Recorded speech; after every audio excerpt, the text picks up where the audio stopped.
अस्सलाम वालेकुम दोस्तों, आप देख रहे हैं मेरा यूट्यूब चैनल। तो हम आ चुके हैं BRB नहर के ऊपर। ये देखे बहुत बड़ी नहर है और इधर भी ये इंडिया से आ रही है। ये इंडिया वाली नहर है। इंडिया इधर से इंडिया से आ रही है, इधर पाकिस्तान है। ये केले भी आ गए यार, ये केले ले लो इधर से।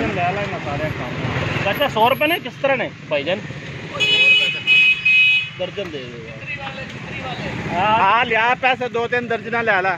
तो ये हम केले ले रहे हैं इधर से ना, चितरी वाले। दे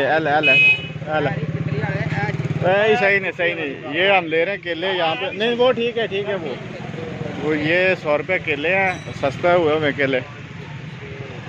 और किन्ने है? 2 दर्जना लैनी है, केक दर्जन कितने करे? 2। हाँ 2 कर दे 2। और 100 रुपये दे यार। अच्छा वे जब पिसे हुए ना हम भाई केले। हाँ तो हमने केले ले लिए हैं। अब हम जा रहे हैं आगे ग्राउंड की तरफ बढ़ते हुए। तो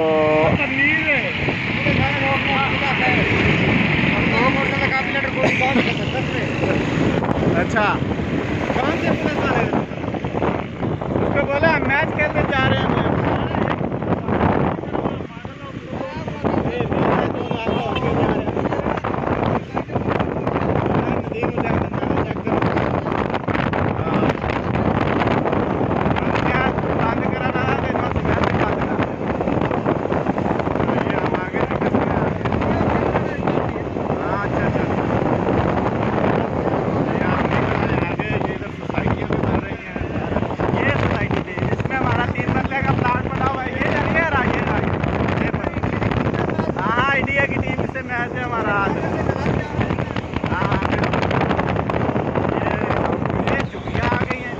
हमारे प्लेयर